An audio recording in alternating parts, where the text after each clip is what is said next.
Menteri Investasi sekaligus Kepala Badan Koordinasi Penanaman Modal RI Bahlil Lahadalia santer diisukan bakal menggantikan Erlangga Hartarto sebagai Ketua Umum atau Ketum Partai Golkar.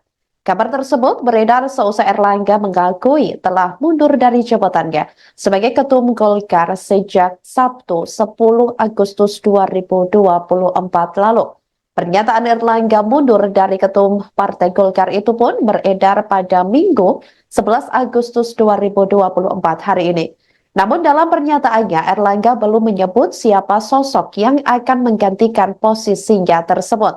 Nantinya, ia menyerahkan mekanisme pergantian kursi Ketua Umum Golkar kepada pengurus partai.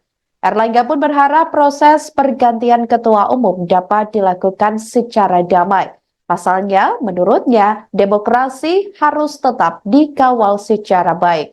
Sebelum menyatakan pengunduran dirinya, Erlangga juga sempat menemui Ketua Dewan Penasihat Partai Golkar, Luhut Binsar Panjaitan, pekan lalu di Jakarta.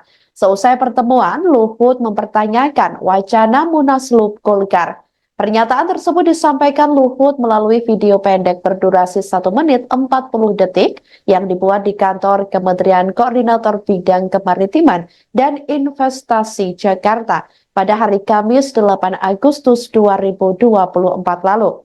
Adapun video tersebut dibuat seusai Luhut dan Erlangga dikabarkan makan siang bersama setelah rapat mengenai program food estate atau lumbung pangan. Luhut juga mengaku kaget atas bergulirnya wacana Munaslup Partai Golkar. Padahal Musyawarah Nasional atau Munas akan digelar Desember 2024. Download Tribun X sekarang, menghadirkan lokal menjadi Indonesia.